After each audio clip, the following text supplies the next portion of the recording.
We're here on the campus of the Hill School in front of Memorial Hall, which serves as the library for the Hill School.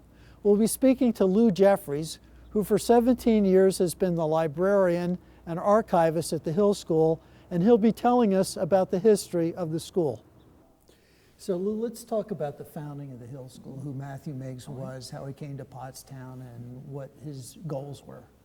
Well, Matthew Meigs was, I believe, a Presbyterian minister. He had been located in Newark, Delaware, in the years just before he came to Pottstown, and apparently for 1 year, 1850-51, he was the president of Delaware College, which was the precursor to the University of Delaware.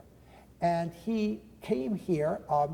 I don't know exactly how he happened to come upon the Hobart Mansion, which was located over here near the dining room, but he bought that mansion in 1851, and that mansion was built in the late 1790s.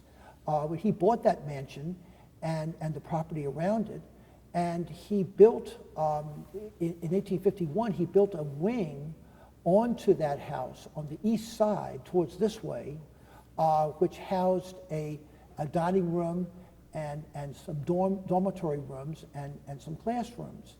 And that was the sort of beginning of the Hill School. And they started with about 20 students in 1851. And so that was really the beginning of the Hill School. I think that he ran into some money problems. He owned the property from here to Green Street, and then he sold it in the 1850s. And then his son, John Meigs, when he took over and eventually gained ownership of the school, he bought back that property. The only surviving building on the campus that dates from that early years of 1850s is this little house over here, which was the chaplain's office, and now it's an administrator's office, the Hylton Cottage, which was built about 1855 as a playhouse for Matthew Meigs' children. He had quite a large number of children. So it was actually his son, John Meigs, who built the school into the school that we know today. That's right. And the thing is that what happened was that Matthew Meigs either became tired or perhaps slightly disinterested in the school in the late 1860s. He also became the consul to a town in Greece in 1868-69. Of course, it was practically impossible for him to have almost any relationship to the school when he was in Greece. There was no telephones, mail took weeks, and there was two probably interim headmasters during that period of 1868 to 1876. There was a George D. Fisher, who was, I think, a Lutheran minister in town. And then there was George Meigs, his brother, who was the interim headmaster from about 1872 to 1876. And then apparently George Meigs, apparently the Fisher did not work out. And Matthew Meigs may have come back and run the school for a couple of years before his brother took over. His brother apparently had some ill health, and the big crisis year was 1876, the bicentennial year, because that's when they persuaded John Meigs, who was away, I think, getting a PhD and was intended to be a college professor. He had gone to Lafayette College in Easton, Pennsylvania. They persuaded him to come back and be the headmaster of the school. If that had not happened, or if John Meigs had faltered as headmaster, the school might not have survived. But of course he did. He remained the headmaster for 35 and a half years until 1911 when he died. When he took over the school had, maybe under 50 students in 1876. By the time he died in November 1911, they had about 350 students. So it was really it took on the character and scope of the school that it is today under John Meigs. And by the time John Meigs died, I think that a pattern had been set that most all Hill School students were going to one of a few Ivy League colleges. They really were. And if you look at the old yearbooks from 100 to 120 years ago, if you look at those yearbooks, they will on the senior section of the paper that has the page for each graduate, they will tell the college they're going to. Now, I'm assuming that those are accurate names of the colleges, and it's not wishful thinking that they've actually committed to going to those schools, but a huge number of them were Yale, Harvard, and Princeton. It was almost a foregone conclusion that you would go there. Now, one other thing I wanted to point out about Matthew Meigs is that when he took over the school in 1876, he did not gain ownership of the school from his father until about 1884. So for those first 8 years or so that he was the headmaster, the school continued to be a rather small operation. He couldn't accept that many more students because he didn't have the facilities for them, for the students. But after 1884, when he gained ownership, that's when he built the new wing, which was built northward, perpendicular to that east wing off of the Meigs house. And then he built the middle school building, which is on the south side of the quadrangle. And he did a remarkable thing, because this property was the private property of the Meigs family until 1920. He got some of these alumni to give money to build Alumni Chapel, which is on the west side of the quadrangle.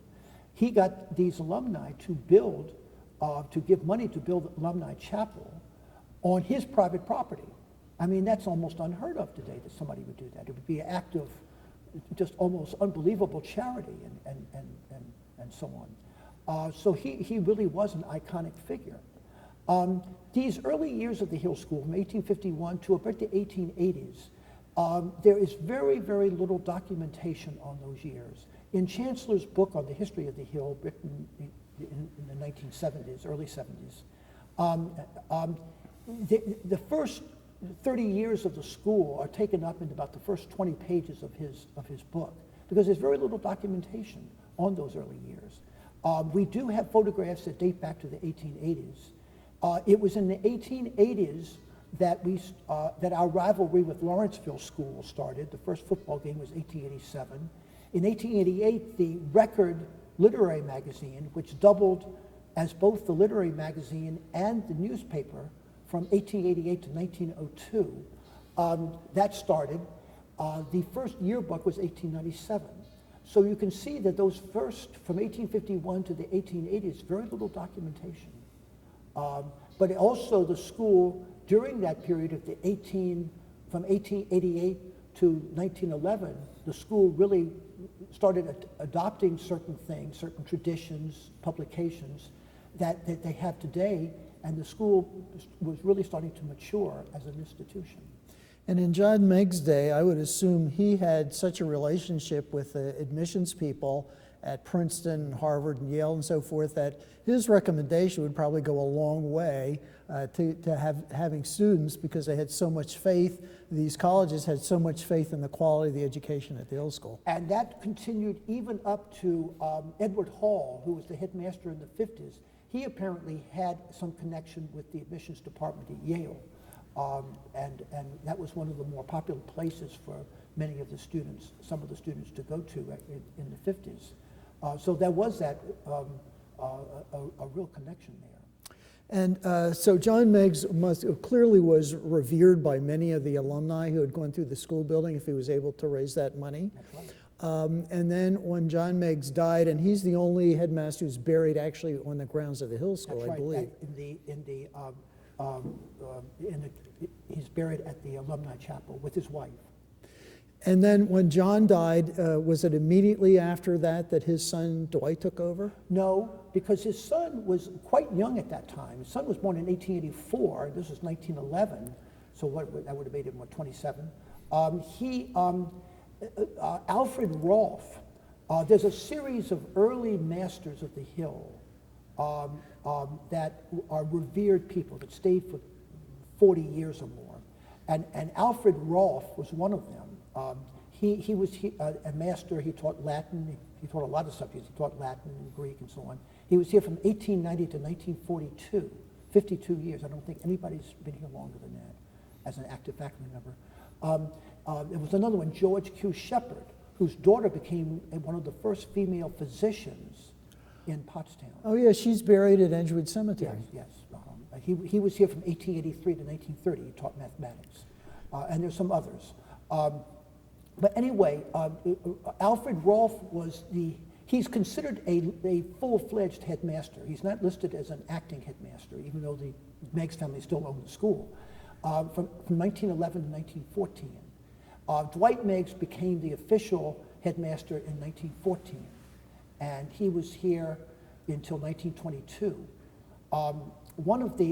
The dining room, which is going to be renovated in the next 2 years, they're going to add a wing onto the west side and so on. He built that dining room in 1914, and then in 1919, after World War I, he decided that he was going to build this memorial hall, and the building we're in now. That's correct. And he did that, because he wanted to have a auditorium, which we used to be in there, and he wanted a library on the top floor, the second floor.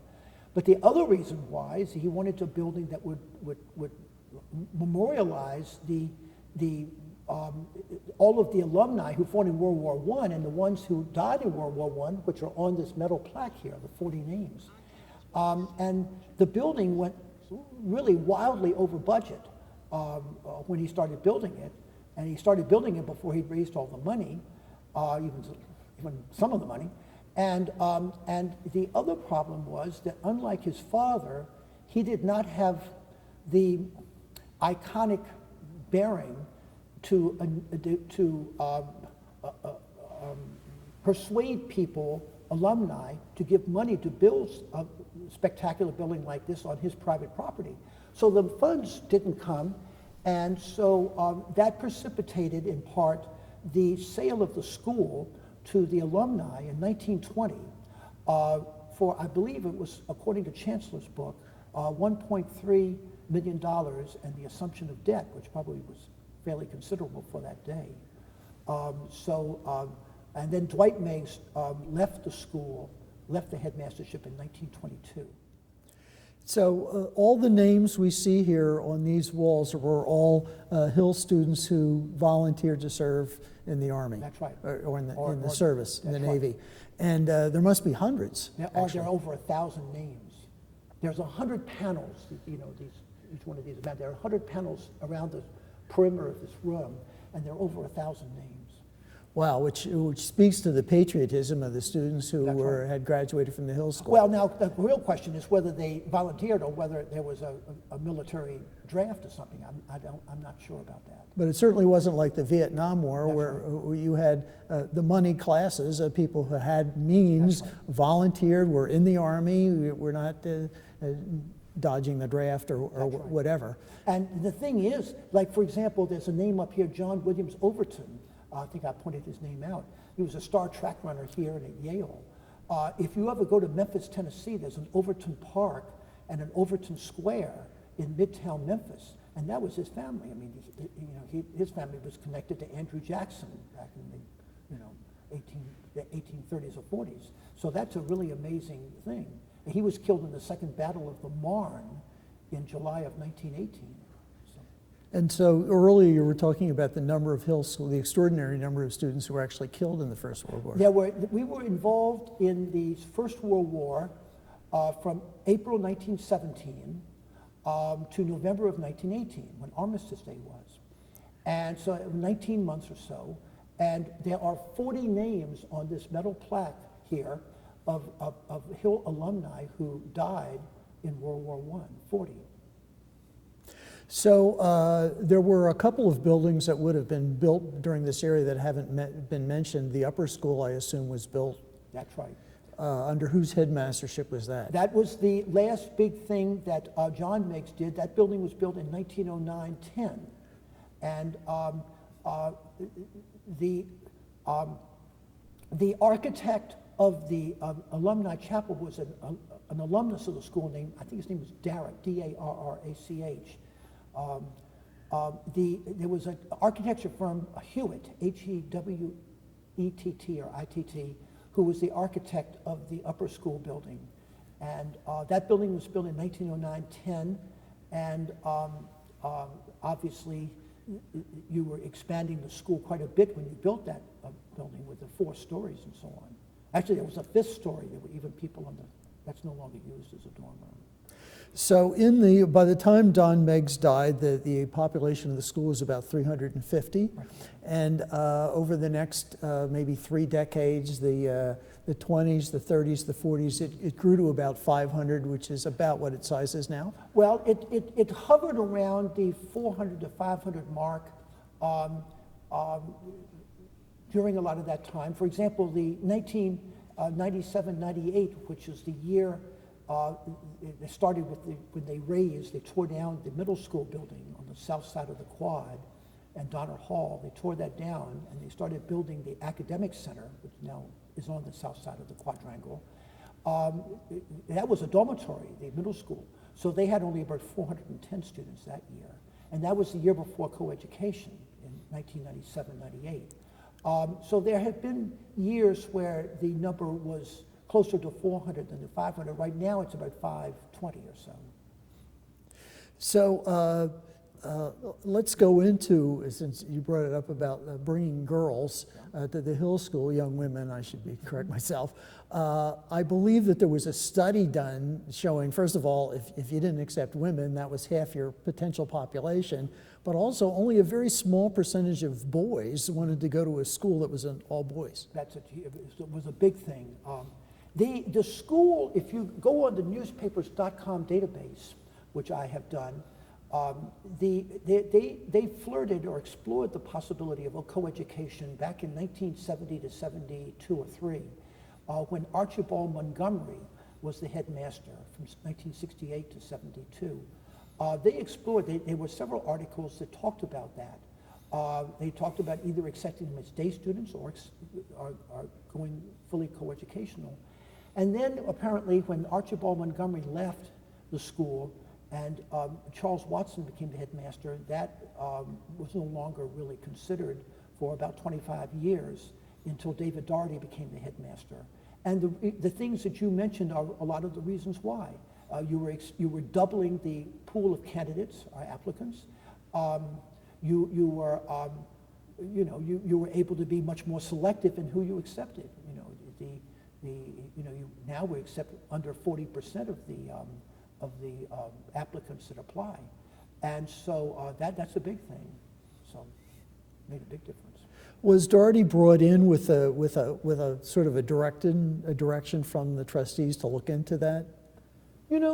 I don't know the answer to that question. Now again, if you go on the newspapers.com database, and also the Hill News is upstairs. In 1992-93, when David Doherty was selected as the headmaster, and then he became the headmaster July 1, 1993, and so on, he said that he would make single-sex, all-male education work. I'm assuming that he really believed that,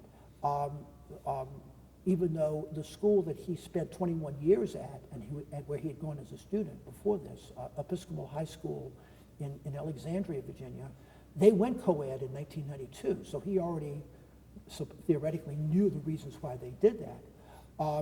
But I think within about 3 years, he had realized that that was probably not going to be a wise decision to try to do that. The only peer school of ours now that is still all male is Woodbury Forest School in Virginia. I may be wrong about that, but I think that. And I've often believed that the South is probably the one area of the country where you can still have reasonably viable single-sex, all male or female. Hampton-Sydney College, Agnes Scott College in Atlanta. So. I think there were 8 schools that were sort of considered to be on a par with the Hill School. I forget what they call it, the 8 Schools Admission Association. Right. And outside of Lawrenceville, they're all in New England, I think. I think, yes. Mm-hmm. And was the Hill School the last of those 8 schools to go co-ed? Yes. And by Lawrenceville went co-ed in 1987. St. Andrew's School in Delaware, that's a very good school. They went co-ed, I think, in '74. So you know, we were probably close to 10 years after the next to last one went co-ed.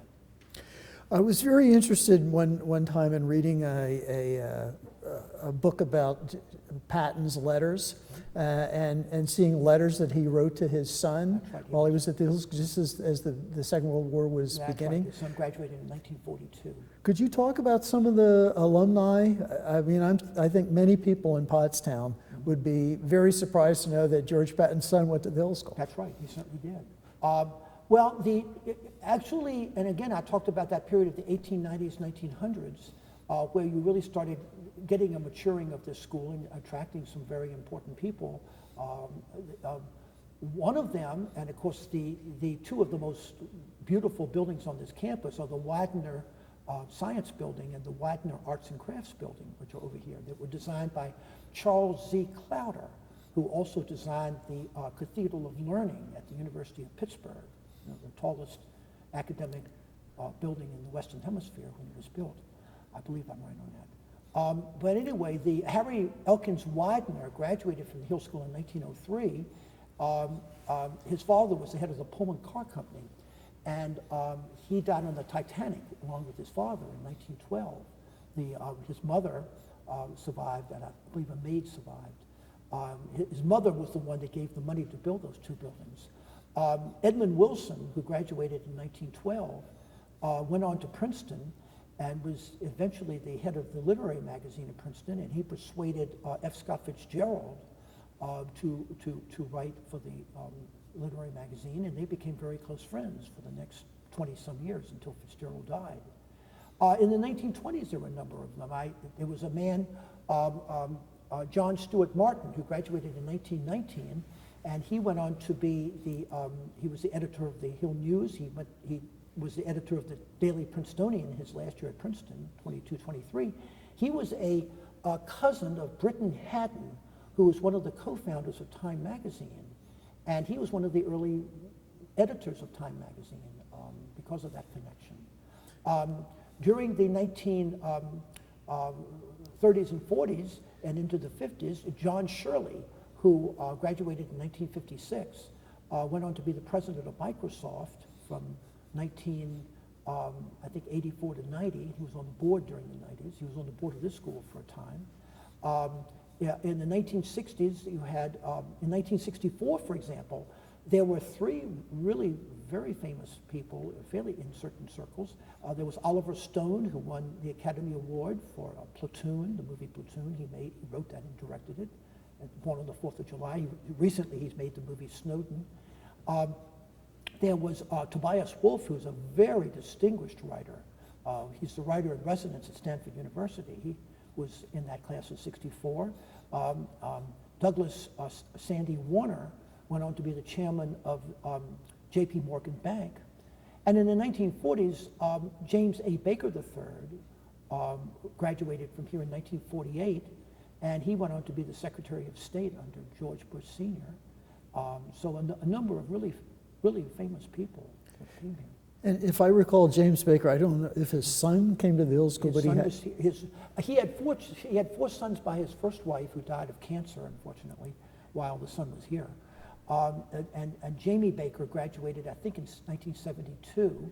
And in the early 2000s, two of his granddaughters, Hallie Baker and Mary Stewart Baker, who was named after his first wife, James Baker's first wife, her grandmother, they were both students here in the 2000s. And I think you have a couple of Pulitzer winners, or at least one. Well, the Norman Perlstein, who was involved with Time magazine and so on, the Wall Street Journal, he got the first sixth form leadership award that was given in 1999. So he certainly has won a Pulitzer Prize.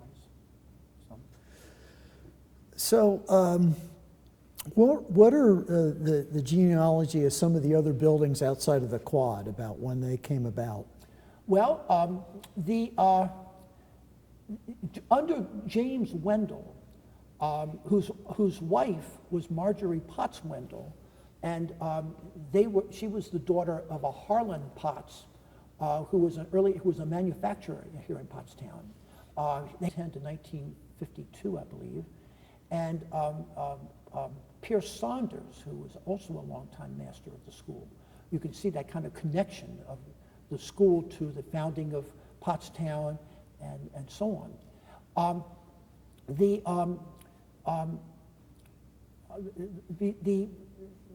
James Wendell was responsible, he was the headmaster during the construction of the Widener Arts and Crafts Building, the Widener Science Building, and also the Sweeney Gymnasium, which was done in the early 30s.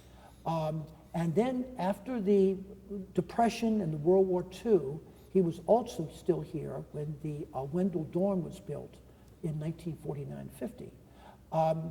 During the 50s, they built Rolfe Dorm, and they built the Foster Dorm over here. And after when they opened Rolfe Dorm, that enabled them to tear down an very early dormitory building called the Cottage, which is located right out here between this building and the Meg's house, or Hillside. That was torn down in 1959. There was, in the late 1980s, under Charles Watson, the Center for the Arts building was built north of the Dell Pond, and so that was opened in 1989. And when that was open, it enabled them to then renovate this building and take out the assembly room there, the auditorium, because they had the CFTA for that, and to expand the library. Under David Doherty, there was a tremendous amount of building done, including the decision, which was probably a fairly big one, to tear down the middle school building, what was left of it. Some of it had already been kind of altered. They tore that down in 1997 to build the academic building. He also built the Mercer Field House and the Dell dormitories, which were designed partly to accommodate the coeducation. And he built the Hall Eccleston hockey rink in 2006. And by doing that, it is enabling them to tear down the old hockey rink next to the Sweeney Gymnasium this coming summer. And the land that we would know as the Far Fields here in Pottstown, right. And then part of what is Brookside Country Club is all part of the Hill land. Does that go back for decades that the Hill has owned that land? The Hill owned that land, and they, in 1915 or so, that's when they made the decision to allow Brookside Country Club to organize. I believe the Hill School may still own some of the land that the Brookside Country Club is on, up to the clubhouse. They don't own, I don't think they own north of the clubhouse. That was in 1915. They did that, and there was an agreement made that the Hill School could utilize the golf course and so on, and the faculty could play there. But that was around 1915 that was done. So since David Doherty retired and Zach Lehman has come, the major building has been of the development of the Far Fields. They developed the Far Fields, and they built the Lehrman Pavilion on the Far Fields, and they built those 3 or 4, the lacrosse field and the football auxiliary field and so on. That has been fixed up very nicely. For a long time, that was just sort of a bare area, sort of a large bare area up there, and that's a very nice thing. And in another year, they're going to renovate the dining room, which was built in 1914, as we know it. There was a dining room there before that, but it was a much smaller building. The part of the dining room that extends southward from the fireplace to that alcove area was built in 1914. They're going to add a wing onto the dining room to the west, next to the headmaster's garden, and they're going to renovate the pantry and the kitchen. And then they're going to tear off the alcove on the south side of the dining room where the headmaster sits. They're going to tear that off to enable trucks to negotiate that road in back, which they can't do now. They can't get under that underpass. I see. I always wondered, by the way, how the Hill School came to have all these N.C. Wyeth's paintings in the dining room. Well, I've talked about some of these iconic people like Alfred Rolfe and George Q. Shepard. Another name is Michael Sweeney, and he was the athletic director of the school from 1896 to 1936. And he was, for whatever reasons, he bought those NCYF paintings for about $4,000 or $5,000, which is a lot of money in 1922 or 23. They had been the illustrations for I think it's called The Poems of American Patriotism, which was a book that was published in, I think, 1922. It's for sale on like ABE books and so on. He bought that collection of NCYF paintings, and there's articles in the Hill News from 1923 announcing that purchase. And they originally were located, when this was the auditorium out here, they were located here in this building. And then when this building was renovated in 1989-90, they were moved into the dining room. But it was Michael Sweeney that did that. Michael Sweeney was involved, I think, with the 1896 Summer Olympic Games, which I think was the first modern Olympic Games. Wow. Well, and James I. Wendell was a great athlete, and he was involved, I think, in the 1912 Olympic Games. So the Hill School's around 500 students now? Yeah, the 520. Yeah. And is there any plans to make it any bigger, or are you going to stay at Not that I know of. If they were to do that, of course, they would theoretically have to build another dormitory. There would be a couple of pressure points. Now, they're obviously going to expand the dining room because that wing that's going to be built on the west side of the dining room is going to hold more tables and chairs than the alcove that's torn off. But the chapel would be a pressure point, too, since that's pretty crowded now anyway. I don't know that that's under consideration. I assume it's not. And then the next major building project, as I understand, is a STEM center that's going to be next to the library. That's right. It's going to be built on the back of this library, the Quadrivium Center, Quadrivium, Quadrivium Center, which is being planned. It's going to be attached to this building on the back. They're going to move that roadway in the back further towards the soccer field. And I don't know how far in the future that is. They have to raise the money in cash or pledges before they can make that commitment to starting it. And of course, the other thing is that they have to upgrade the electrical grid before they do that building and also even the dining room. I see. Is there something that I haven't mentioned that you think people ought to know about the Hill School? Well, I'm trying to think about that.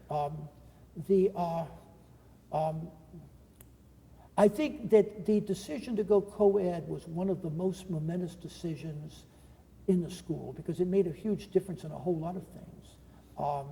It was really quite an undertaking. It certainly is the most significant thing that's happened to the school in the last 40 years. I think it's every bit as important as like 1876, 1920, and so on.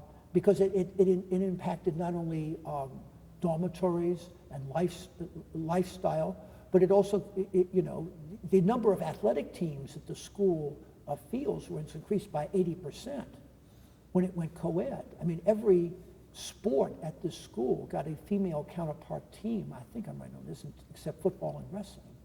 So it doubled the number of faculty that you need as athletic coaches. And did it have an impact on what you would call the social atmosphere of the school? I think so. Did it make things better as far as? Yeah, I think it did. And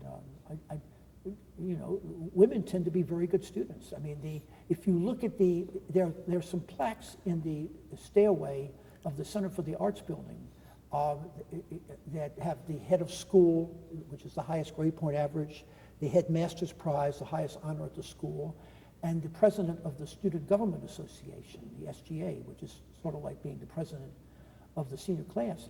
And the headmaster's prize and the head of school over the last 19 years, since the school went co-ed, 18 years, a lot of them are women, a whole lot of them are. And so they really have made a tremendous impact on all aspects of the school life. A year ago, we had our first female president of the SGA, Olivia That's Zickas. student? Yes, it was Olivia Zickas, who lives in Rosedale, from Rosedale. She went to Wincroft. SGA being? Student Government Association, which is, really the student government for the school, the seniors. So I understand that there's an interesting connection between Wallace Simpson, who married Edward VII, and the Hill School. Yes, there is. Ernest A. Simpson, Hill School class of 1915, his name is on the board panel over here. Ernest A. Simpson divorced Wallace Simpson in 1936 or so that Wallace Simpson could marry I think it was King Edward VIII of England in 1936 or 37, and this led to to King Edward VIII abdicating the throne in favor of his younger brother, who is, of course, the father of Queen Elizabeth. So that's another connection that the Hill School has to a significant event of the 20th century. And as we were looking at names, I noticed the name Cass Gilbert, and perhaps you can explain a little bit about him and his father. Well, Cass Gilbert Jr. is the person who graduated from the Hill School, and his father, Cass Gilbert Sr., was one of the really noted architects of this country during his time. I mean, he designed, as you said, the Supreme Court building. He designed the State Capitol building in Austin, Texas, and I believe Lansing, Michigan. A really significant a person in that period, and his son went here. And also one of at one time, the tallest building in at least the Western Hemisphere. That's right. I'll tell you another interesting person that went here. There's Lew Wallace, who was, I don't think he was the grandson, I think he may have been a nephew, of the Lew Wallace, who was a Civil War general and who wrote Ben-Hur, which was an early bestseller in the 1880s, after paper started being made from wood pulp rather than from rags, which created this mass production of books like the Holy Bible. And this Lew Wallace graduated from Hill School in the 1930s, his nephew or so on. So there have been some interesting books that have been written about the Hill School. Mm-hmm. Can you talk about some of those? There are several books. One of the most significant authors is Paul Chancellor, who was a master at the Hill School from the 1920s to the maybe 1970, and he wrote this history of the borough of Pottstown. It was published in 1952, and still one of the most significant histories of Pottstown to be written. He also, in the 1960s, he wrote the history of the Hill School, which is really an exhaustive history of the school and its masters and so on, development, from 1851 to about the late 1960s. It was published after his death in 1975. Another thing, and this is an example of what kind of impact John Meigs, the headmaster from 1876 to 1911, had on people, is that one of the most significant graduates of the Hill School in the class of 1900 was a man named Walter Russell Bowie, or Bowie, B-O-W-I-E. And he became an Episcopal minister and so on, but he also wrote this biography of John Meigs, which shows what an impact John Meigs had on the lives of many of the students. And then Willis Pierre, who taught mathematics at the Hill School from 1970 to 2002, he has written this 2-volume history of the Hill School, which mainly deals with the development of the campus and the buildings and so on. But that was published in about 2009. And he also wrote this book that has the biographies of all of the people who have plaques on the walls of Alumni Chapel, which is a lot of very, very interesting people on that. So, a number of really important things which show how much of a loyalty that alumni and former faculty have to this school over the years.